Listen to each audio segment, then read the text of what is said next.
Yes, Shep, what's sir. going on, man? You got it, man. You doing all right? Yeah, I'm doing good. I appreciate you for joining us for this.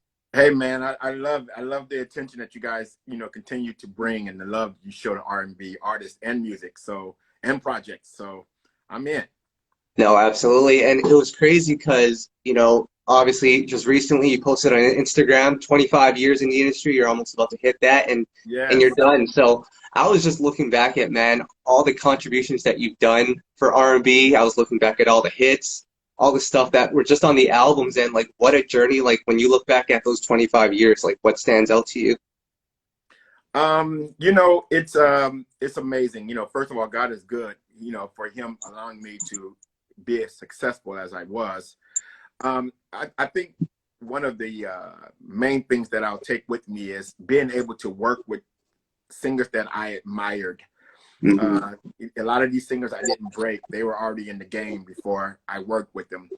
And then being able to work with some legends as well too, and being attached to their names. So when you think about that era of music, late Hmm. '90s, 2000s, and you think about all the singers that came, in that Right. time, I'm attached to them, and I think that is something I'm proud to tell my grandchildren or great grandchildren whenever that comes up.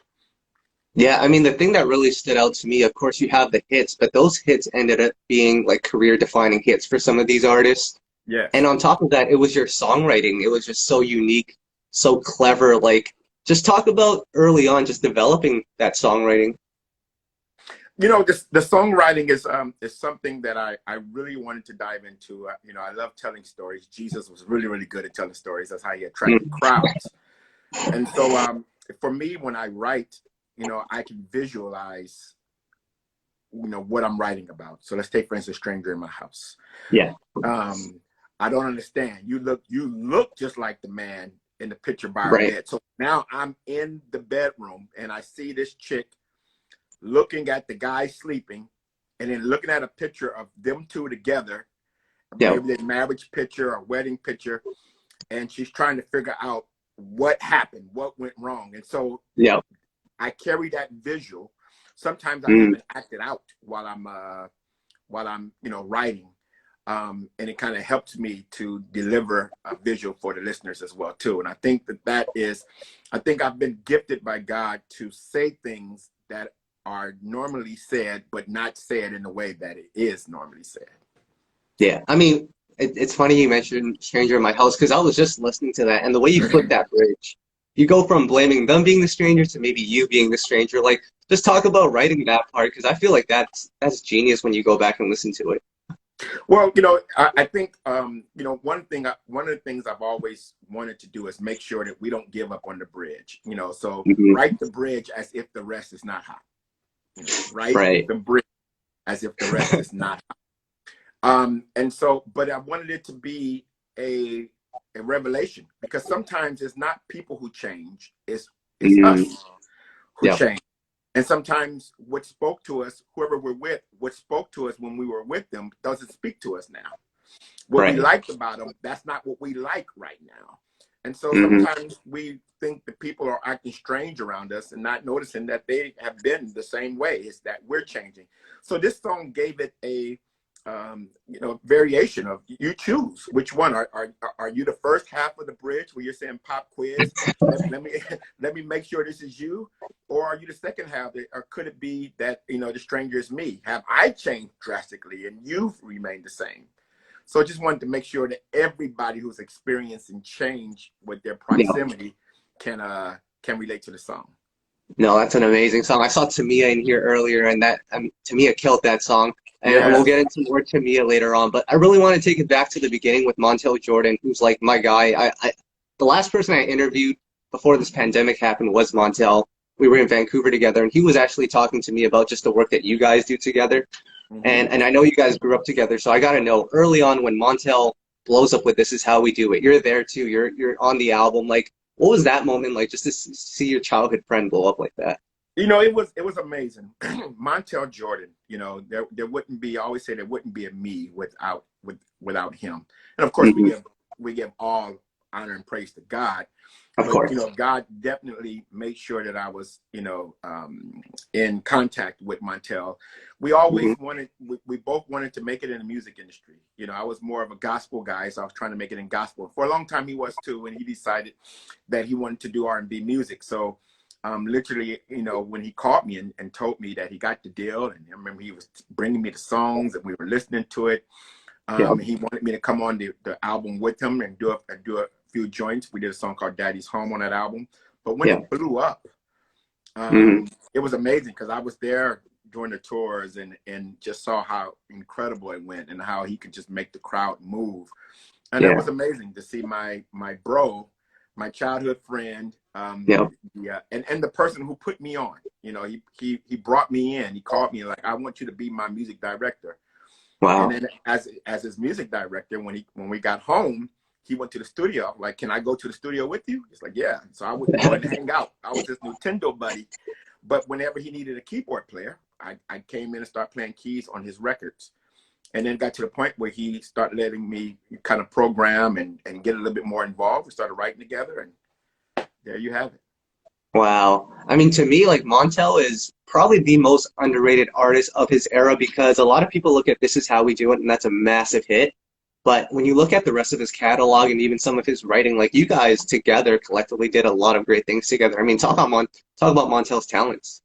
Oh, Montel, first of all, I think a lot of people had a hard time and still have a hard time believing or knowing his contribution, to a lot of these songs that we've done. Because, when you see another name on there and you be like, okay, that's the person who must have done it because Montel is This Is How We Do It guy.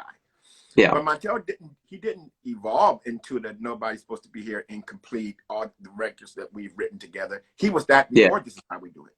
Montel knows how to write according to what crowd. You can put him in any genre of music and tell him to write a song, and he will do that. And so he has the art of songwriting. He's educated. He's well experienced, and he's a melodic. He's a melody guy. And so I think that at the end of the day, he probably wanted to be known more of it as a producer and writer than artist. Right. And so he is incredible. He is amazing. He is not a front. Like he's wicked with that. Yeah. Agree. And early on, you guys were part of like the early discovery of 98 Degrees. And people, when they look back at that debut album, it's super R&B. You guys are on that album. Like, just talk about being part of the early journey of 98 Degrees. Well, 98 Degrees is crazy because we heard them sing the national anthem at a show we were doing. And then Montel's manager, Paris, found the guys. And the guys came in the dressing room and they sung. And we had intentions on working with them then, and we did. I think I loved the first album, but I understand that it could have been, a little bit too R&B for, who they were and where they were trying to go. So that first album didn't take off. It wasn't until they went to another direction. But I always I did work with them a little later on as well too, and I kind of branched off in my own production.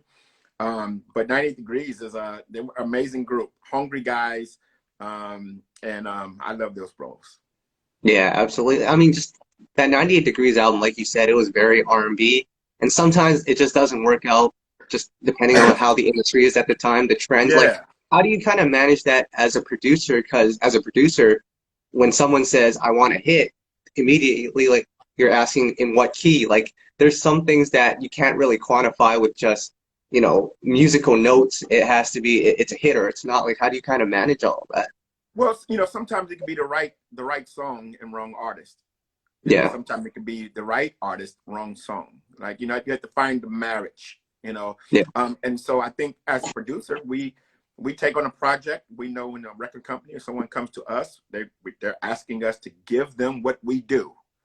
Right. And so, at this point, they give us 98 Degrees and say, do what we do. We understand that they're, a pop group but went the R&B thing, and that has worked for some artists. And so we went that route as well too. And I've done that before. I've worked with artists, and because the record company has really wanted to make them a singer, we worked together. And then, but them over my type of production kind of exposes that's probably not who they are. You know what I mean? Sure. And so they rather have flashes of it on on something that's a little less musical.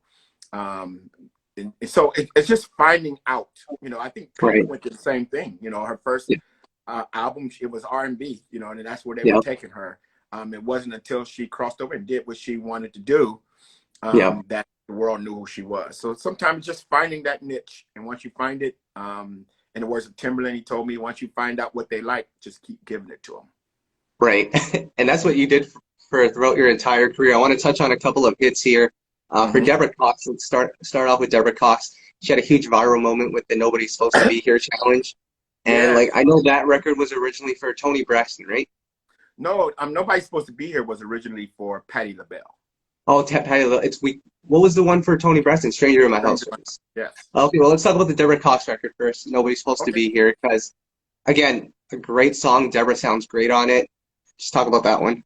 Thank you. Yes, Nobody's Supposed to Be Here was I was sitting one day and I was watching the Soul Train Awards, and Patti LaBelle sung Somewhere Over the Rainbow. She threw the mic stand at the end, and Boyz II Men was on the front row, and everybody stood up and loved her performance. And I said, I was sitting in my mom's living room, and I said, I want to write a song for her. Like I want to bring her, not bring her back, but I want her to be more, appreciated on radio and not just on performances. So I want to do something just like that. And so I think God gave me the Nobody's Supposed to Be Here, idea. And I sung it to Montel and Kristen, who is Montel's wife and was our manager at the time. And I remember singing it to him. And the second part, I said, my heart says, nobody's. And so I remember they loved the hook, but they like, Patti would never say, So, changed it to no. I went in and I started recording the song. I remember it was one studio session where Montel was out of town. The studio was already booked. So they put me in and I started working on the song. I remember Montel coming through the door with his bags. He came back and right in time, he lent his penmanship to it.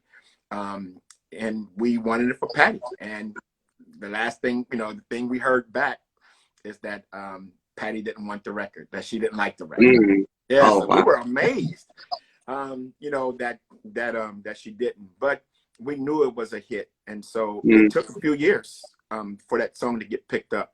When Clive Davis heard it, he loved it immediately and thought it would be great for Faith Evans. But Faith Evans was at Bad Boy, and then so that was going through that, but we were already working with Deborah Cox on We Can't Be Friends, and so she heard Montel played her Nobody's Supposed to Be Here. He wasn't supposed to do that, but he played it for her. And thank God he did. Apparently she went back to Clive and said she wanted that record. Now, the day that I got the call about Deborah getting the record is I was in the studio and I was watching Lou Rawls' Parade of Stars. And she had sung a song on there. And I didn't know her range. I didn't know that woman could sing like that until I saw that performance. Later on in the studio, my manager, Kristen Jordan, called and said, what do you think about Deborah Cox doing Nobody's Supposed to Be Here? And I thought it was divine. I said, Kristen, you won't believe this. I just saw her. If you had called me earlier this morning, I would have said, I don't know if she can handle that, but I just saw what she could do.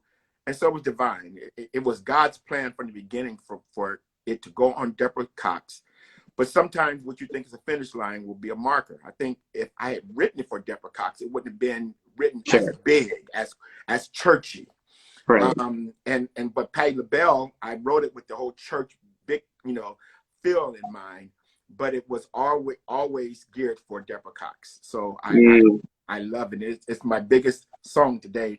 Number 5 R&B song in Billboard charts of all time. Yeah. Wow. So to God be the glory for that song. No, that song is a classic. But let me ask you this, Shep. You knew that song was great. I'm sure Montel knew that song was great. And the song gets passed over, and it takes a couple of years before it gets to Deborah Cox. Like, how are you processing that as a producer? Because you have a hit in your hands. Yeah. And you just have to find the right person. Like, that takes a lot of patience.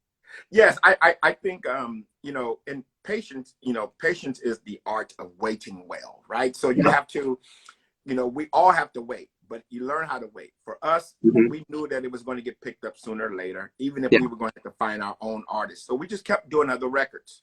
At that time, the Timberland staggered beat was in, so Yeah. nobody was really checking for a song like Nobody's Supposed to Be Here. Everybody was on Yeah. Yeah. everybody was on that, right? So Mhm. Yeah. we found ourselves even going to that route. But when Clive heard Nobody's Supposed to Be Here, he got it. And we just Right. wanted to find somebody who got it. Mm. And it wasn't going to be Deborah's first single. I think it was Deborah was going to release a song called September. Yeah. But Clive played the song Nobody's Supposed to Be Here in the meeting and got a standing ovation in the meeting. And so immediately it switched and Nobody's Supposed to Be Here became the single. Wow. Amazing. And of course, the other record on that album, We Can't Be Friends with Yes. RL. I Yes. love that one too. That actually is like top 5 saddest song of all time. Like, Yeah, I actually love it too. It's one of my favorite songs that yeah. I've written. And you talk about 98 Degrees. It was written for 98 Degrees. Wow. Yes. Wow. It was written for 98 Degrees, and they were on Motown. And I think Andre Harrell was the president there, and he loved the song. He wanted to make it a duet between 98 Degrees and a group called Shades or Shades of Brown. Right. And so I went back because it wasn't a duet at first when I wrote it. It was just a male song. I went back and wrote it as a male and a female song. And so they didn't end up taking the record, but of course we shopped that as well too, and went on Deborah, and then RL was her label mate, so they came in, and that was my second #1 record. So I love that song. Even I personally love it even more than Nobody's Supposed to Be Here. It's just one personal song, so I love it. Yeah. That's a close one. I don't know if I could pick either right now. Yeah. Let me think about that one. But from one Canadian to another, let's talk about Tamia here. And I love Tamia. Yes. You've already talked about Stranger in My House, but let's talk about the Between Friends album, because I feel like this album is like we all love her debut album, her second album and third album are great too, but that fourth album, like that's a gem right there. That's an R&B gem. She was independent at the time, which makes it even more significant. And you did a lot of work on that. Talk about that album and what you remember about creating that one. Well, I remember, Tamia, she had come off the Stranger in My House, run. And so Yeah. she did the album, right after the New Day. She went and did another album. And, of course, there were some gems on there. She worked with a lot of different people. But I remember she called me just in frustration, like, I just want to do music. I don't want to try to conform to what the industry is doing. Let's just go in the studio and make music. And that's what we did. That's why we called it Between Friends. We went to the studio and we started making music. And I went to Orlando, and literally we would go in with no plan, and I would sit at the piano, and she would start singing. We start writing. What about this? What about that? We had so much fun putting that together. No pressure, no music, no music companies, no record companies to feel pressure on. She was putting this song out, her album out herself. And so if we liked it, management liked it, then we felt good about it. And it is one of those albums that we put our heart into, and we didn't care. We didn't. Right. Yeah, this is one of those albums where if we like it musically, we're going to go anywhere we want to go. Do you feel like you're best creatively when you're in that zone, when you can just do whatever you want? Yes, I think so, particularly with Tamia. Okay. Just because, her voice is an instrument, right? So she, and so it's kind of easy, there's no such thing as, it has to be an aggressive song, because Tamia is a church girl and she'd kill it, even though she can kill it. And then there's no, you got to keep it soft because she can't sing. There's none of that. She can do songs that will put a move on my heart that stretches her range, and then Officially Missing You, where she stays soft all the time. So it makes the project better. It's not just one essence of where you got to stay. It's you got a woman who could handle anything vocally, and it makes sense to be able to expose that. Yeah, I mean, so many great songs on this album. Me, of course, brilliantly written. Almost. Can you talk about Almost? Because I feel like that's one of those super creative, written songs. Yes. Almost was one of the songs for Between Friends that came towards the end of the album. And I think that, I wanted to say something that I think that we all have went through. Everybody goes through a what if. What if I had hooked up with this person? What if I had did this? What if I did that? And so almost was a way to express that person that you didn't hook up with, right, and you should have, and you actually missed them. And I'm a firm believer you could miss something that you haven't had.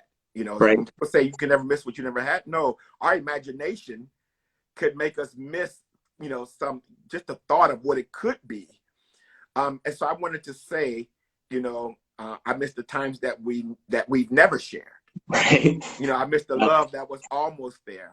To me, it got it immediately. Mm-hmm. And we went in and recorded it, and it turned out to be a fantastic song.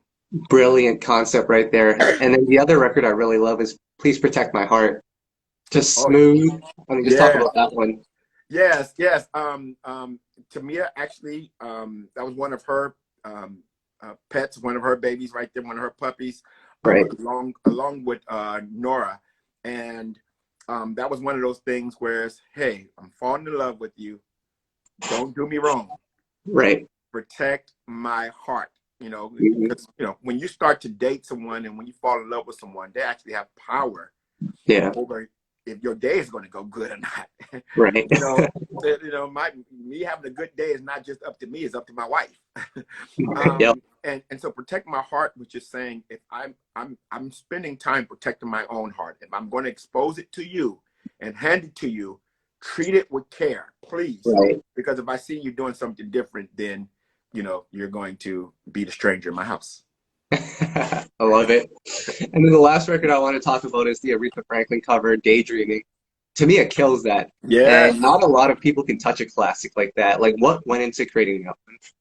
Yes. Tamia, she'll call me in the middle, and middle it's early for her because she's 3 hours ahead. So it could be 6 o'clock for her. And she'll Right. call me, it's 3 o'clock for me. And she knows she can.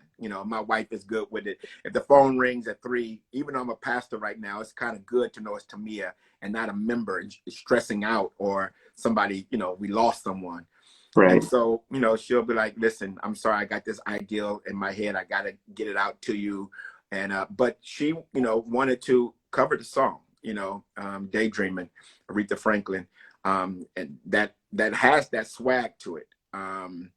And so I went in the studio and did the track. She came in a couple of hours later and we knocked it out in one day. So, Wow. yeah, it was great. Yeah, that's a great one. Now, when you're working with Tamia, Kelly Price as well, Deborah Cox, like you've worked with these artists on multiple albums. What is your approach when you're going from one album to the next? Are you just looking at songs? Are you looking at what they're doing with other producers? Like, what's your approach with that? No, with Kelly writes her songs. Right. So Kelly literally will send me a vocal. She'll grab her phone and sing a song that she's written, or maybe the chorus and verse, and say, all right, Rev, take it and do your thing. And then Right. I'll come up with the track and then, maybe with some musical concepts around it and send it back to her and she'll finish. So every song that I've done with Kelly, Yeah. besides As We Lay, of course, is a cover, has been Kelly originated. Mm. She does. That's the way she works. She writes her own songs. Okay. With Deborah, there's that chemistry. And in fact, the crazy thing about it is that even though Deborah and I have had the biggest hits together, Yeah. out of the three, I've worked less with Deborah than I have Right. with Mia and Kelly. Because Deborah has, she has a go-to. I'm one of them. Jam and Lou is another. And of course, now she does, a lot of, club mixes and different things of that sort or whatever. But Deborah and I have that chemistry as well too. Deborah's a musician by right. Like she can't sit down and play, but she knows exactly what's supposed to be played. Wow. So it's just a matter of when I get to an artist, I zone out. I play a bunch of their music. Wow. And try to figure out how to take them to that next level without leaving the level that they're on. Amazing approach. Now I gotta ask this with Kelly, with Deborah, with Tamia, they all have amazing voices. And as a listener, when you hear such amazing voices, you sometimes forget about the song because you're just mesmerized by their vocals. Like, but as a producer, you got to still make sure that the song is good. Like, what is that process for you to filter out all that great singing ability and making sure that the song is still a great song? Well, I'm fans of those ladies. When I Yeah. work with them, Yolanda Adams, Faye, like, Mhm. there's a part of me that's mesmerized, Yeah. and as I'm producing the vocal, but the other part of me, I have to listen and make sure that I got the right vocal, right? So, Yeah. artists will go through a song and they'll go from top to bottom, and you love the performance, but I know that I'm flying out or they're flying out. So I Mm. can't call you tomorrow and say, hey, I need you to get this line again. So what I would do is I would say, that was great. Just can you give me another one? Can you give me one or two more takes? Mm. So that way, at the end of the day, if I have to slide a line in from the take, I will. But those girls, they walk in ready to go. They know the song. They're Right. ready to make it happen. And so it ends up being very easy. I don't have to spend a lot of time in the studio with them at all. They'll come and sing whatever they need to sing. We'll hang out, eat, and talk for a while, and then they'll leave it to me, leave it with me to go ahead and finish it up.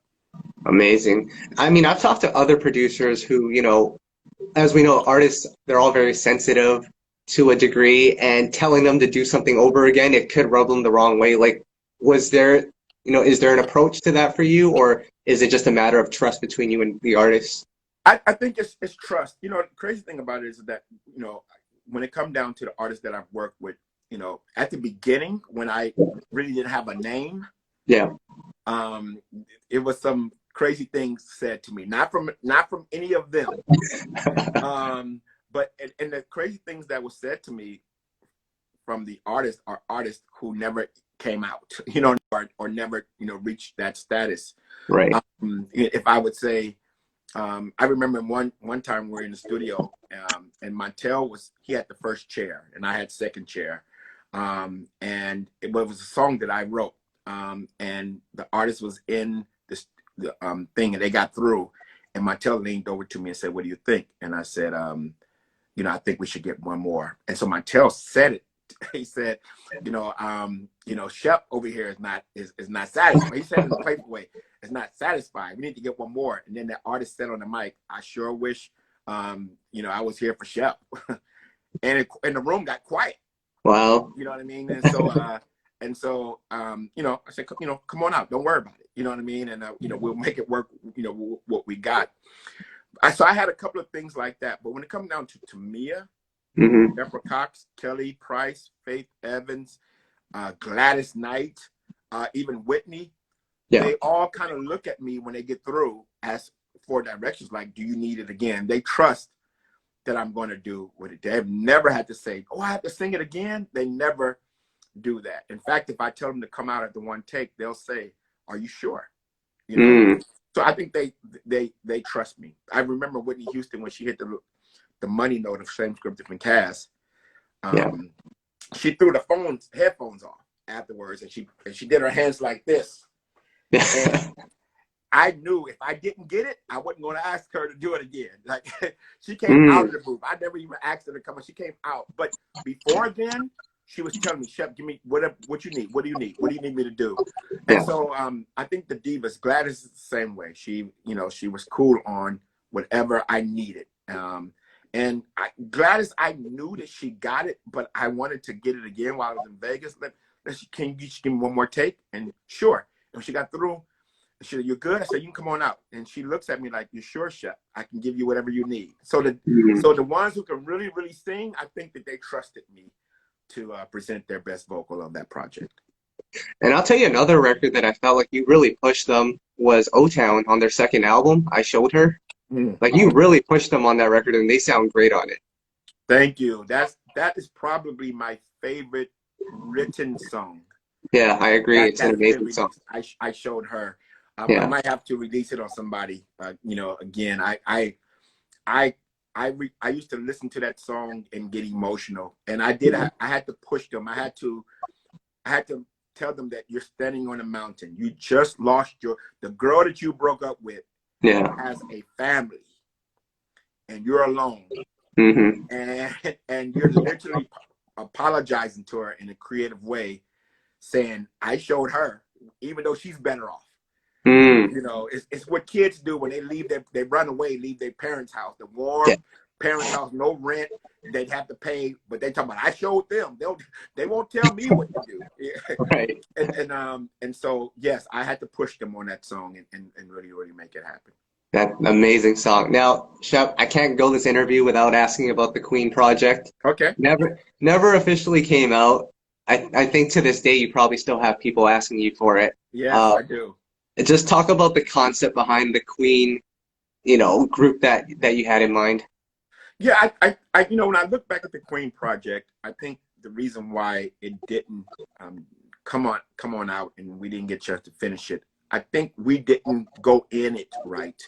You know, at this point, all the ladies were coming off of a project and working on their own projects. They had, obligations to record companies. It's just a matter of, I called them and said, what do you think about doing a record together? And immediately, everyone said, yes, let's go. And we went in the studio and started recording. But there were so many other elements that I think that we should have paid attention to. Timing was one. Their obligation to record companies who they were already signed to, even though we wanted to go somewhere totally different, what would that look like? Right. Schedules. And so and even there was 3 different managers. So, so what happens, when a gig is coming through, and so I think there was just so much that we didn't pay attention to. It got so frustrated. We probably should have did a song together and then came back and did an album. So, I just think it was bad timing. I think it wasn't it wasn't good timing for it.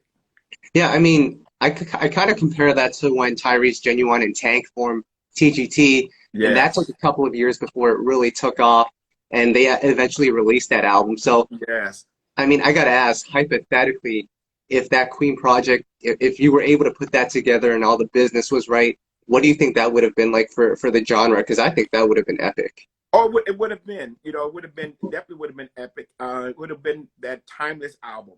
Because R&B music was in a weird time at that place. I don't know how it would have done, immediately. Sure. But today we would have a classic. And the group who did pull it off was LSG, right? But they were all signed to Elektra. So it would be so they and they're individual. Records.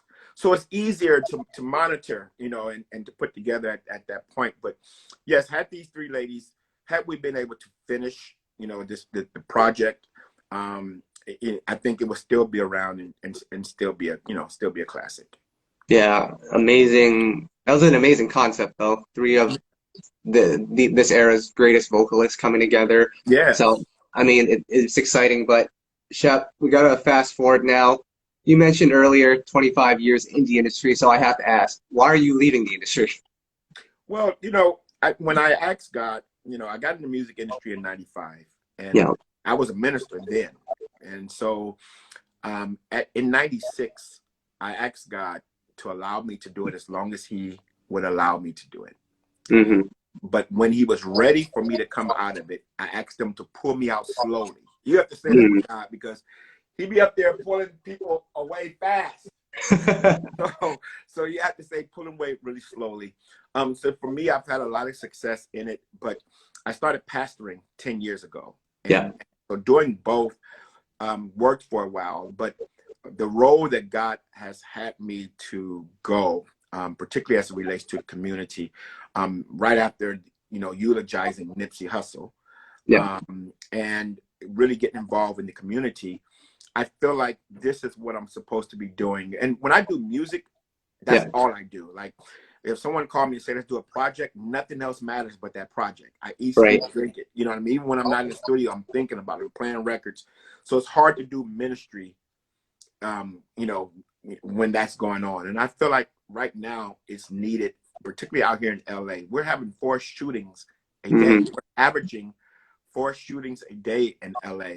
And I have a I'm boots on the ground. I have a, you know, a heart for the street, and I have an ear to the ground. So I feel like I need to be more available for that. So I really feel in my gut that God is saying, you done well at the music industry. Now I need to take you to another place, and that's where you need to spend the next 25 years.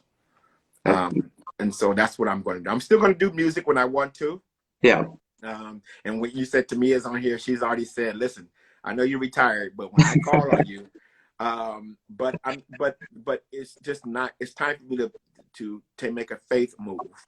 And not worry about what happens when I stop doing music, you know, financially or different things. It's time to take that faith move and make sure that that I'm doing the will of God.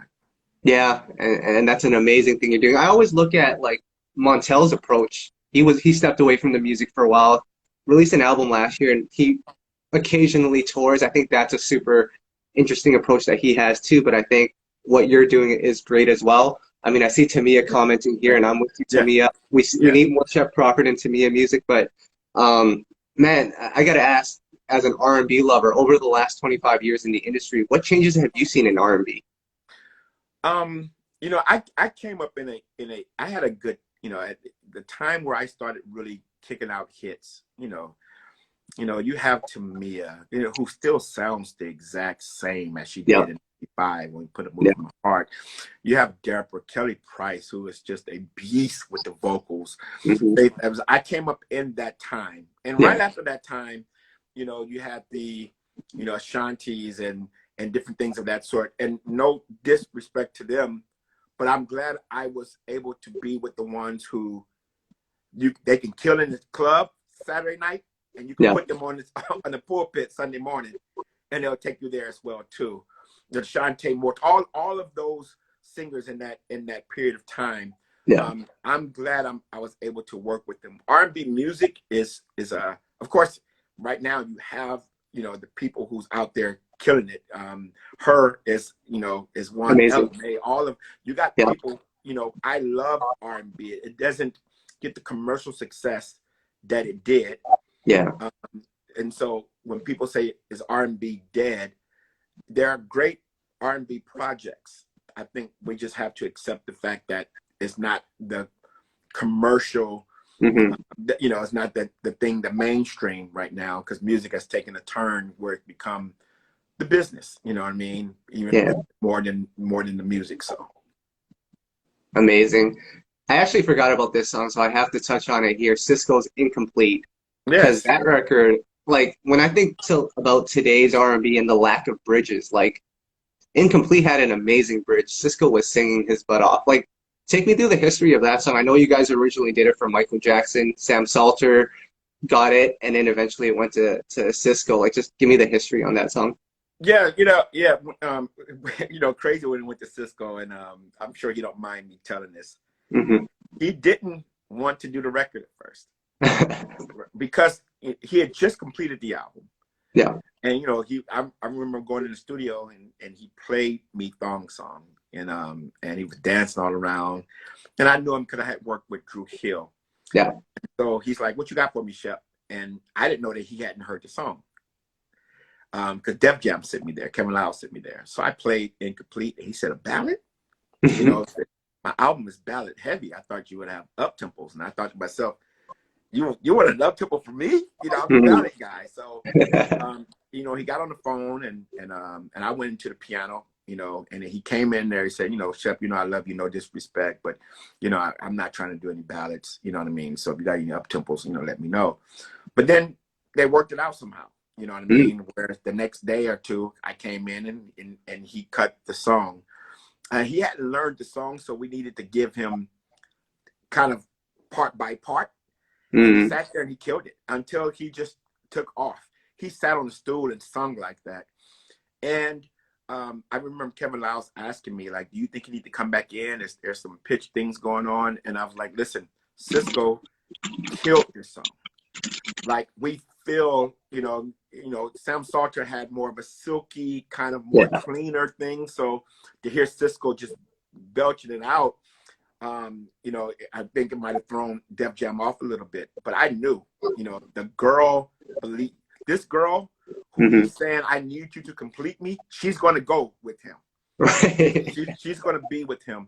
And when I write as a musician, I literally think about who I have listening. So a song like that, I'm thinking about a woman who just picked up her son from daycare, and her son is probably in the back seat, and would love to hear this love story. You know what I mean? I don't necessarily think about musicians and what they would think, or other writers. I think about the person who I think this song is going to affect. And so, of course, with Montel, helping bringing in the penmanship and helping out, making that record a great record. Sisqo killed it, and it became his first #1. Even though Dong Song was his biggest record, Incomplete became a #1 song. Wow, amazing. Yes. Well, I've got 2 requests for you, Shep, here. One being, I want to hear Montel's demo for Incomplete. He won't let me hear it because he said he was trying to do his best Michael Jackson impression there. Yeah.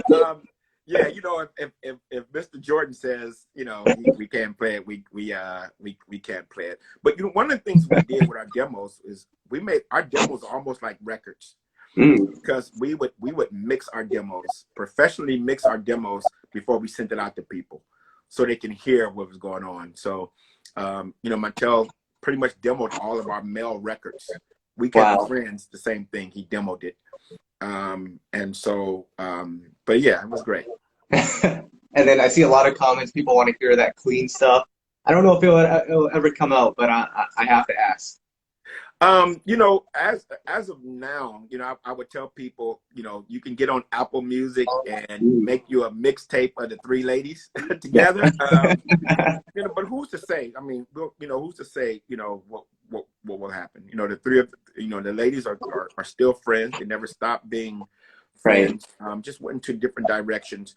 And I feel like the brunt of it not getting done was on me. I think I just didn't organize it. It was just a happy kid being in the playpen, and didn't, necessarily take care of the business. So hindsight, if we ever decide to do it again, or even a song or 2 again, it will be something that's more put together. And so I can't promise anyone that you'll ever hear the Queen Project music, but I can't promise you that you won't hear it neither. Tamia says she's ready. I just saw it in the comments. Yeah, right. Yeah. So, Shep, I'm when it comes down to Tamia is the artist that I've worked with more than anyone. I didn't work with her on the first album, but I worked with her on every album since. And so, I'm really, really good friends with her and her family. And so when I say I retired from the music industry, she is probably one of one that can call me anytime, and I'll get it done. Because to me, she knows what I do. She understands my ministry. She knows what's happening. She'll work around that, to do what we need to do. And it's kind of easy to do so. But yeah. Yeah, we need another record like It's Not Fair. That record is crazy. So, Shep, what do you have coming up now? Obviously, you're at the tail end of your music career. I know you have a couple of projects that you're just finishing up on. Are you able to share what you're doing right now? Yes, I am. Right now I'm working on a few projects. I was about to mention what they were, but I didn't get permission to do that. All good. But it's with people I've worked with, people who a names attached to me. I'm attached to their names. And I'm just looking to see if any of them responding and telling me what I can say. But I'm working on some great R&B projects as well too that you should be hearing, from sometime next year. Pandemic kicked in, and I think kind of threw everybody off. So I'm finishing those up, trying to finish it up before December, so I can literally go into January without having to do work. But that's what I'm working on musically, I think. But when it comes down to ministry, I'm out here with, I'm working with what we call the gangbangers. Right. So I'm meeting with them a lot of the OGs, as we're talking about bringing peace. I'm also out here, you know, meeting with different facets like LAPD, trying to figure out how we can improve, you know, law enforcement and African American relationships. So just very much in the community, really working, and that's going to be my 2021 focus. You're going to see me in the community much more than I have. Amazing. So I've got two questions for you here. One is about Nipsey Hussle's funeral. How did you get involved with that? I got a call from Nipsey's brother. Mm. And first I got a text that he would be calling me, and I never met Black Sam. I never met Nipsey. But when he called me, he was very humble, you know, and he just said, I wanted to know if you were available, you know, he used the word, be the speaker at, you know, my brother's, you know, funeral. It was just amazing to me. You know, now I do know that a lot of his homies actually go to my church. Okay. So I'm assuming, you know, of course, that, you know, I found out later that, you know, that was it. Like, everybody was suggesting that I should be that person. But, you know, I'm thinking, you got Al Sharpton, you got, you know what I'm saying, you know, Farrakhan, you got so many people. This is a big thing. But he said to me, you know, that, you know, Shep, I just, from what I hear, from what I've read, from what I saw, I think that you will be the right person to bridge the two worlds. And I knew exactly what he meant there. And so it was amazing. I got the call. I was watching Law and Order, and I got the call. Wow. And I did the eulogy, and God blessed. My church had to go to 2 services after that, 2 services a Sunday. But I was able at that point to really start working in the community, and I was already doing it before then. Just a lot of people didn't know about it. Just the LA did, though. So I think it was a great thing. It was God telling me it's time to shift. Amazing. Yeah. And last question for you, Shep, before we get out of here. Been in the industry for 25 years now. Yeah. And the one thing that I've noticed with your production, you've always stayed true to your sound. Even when the trends came, the hot producers, the hot sound, the hot artists, you always stay true to yourself. You know, what advice would you give to artists that want to have a 25-year career like you did? I think that you always have to, you know, incorporate what's going on, but still stay true. And notice artists who have done that. Notice people who have you know stayed during the, you know, the transformation. Michael Jackson was one. Yeah. You can always tell a Michael Jackson record, even though he used different producers. So Remember the Time and Billie Jean are 2 separate, you know, times of music. Yeah. But they both sound like a Michael Jackson record. What is the common thread? Michael Jackson. Right. So I would say to an artist, if you're a singer, stay true to your sound, how you sound. You don't have to, you know, let me start throwing a bunch of auto-tune on it so I can start sounding commercial like everyone else. Then we lose the face. Yeah. Then it becomes about the song and not about you. Mm-hmm. Then everyone could do that. And if everyone could do it, no one necessarily needs to hear you do it. So I would say, stay true to you, stay true to your sound, who you are. And because there are people there who are going to be with you as long as you stay true to who you are. So I would say that as well too. And I know it gets frustrating. You look at the charts and you want to chart like everyone else, but find a way to incorporate that and still be you. Amazing, Shep. Amazing advice. So, I mean, that wraps up this interview. I just got to say, on behalf of R&B lovers out there, if this is really the end for you, and, you know, to me, I'm still banking on you to get us a couple more albums with Shep here, but if this is really the end for you, I mean, I got to thank you for all the great music you've done for the genre, a lot of classics under your belt. Anything that you'd like to add? Say it again?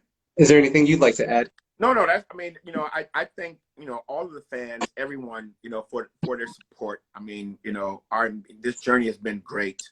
And it's not a sad, you know, thing for me. You know, I love music, and I still have my relationship with, you know, a lot of the artists that I work with. And I am not divorcing music. Right.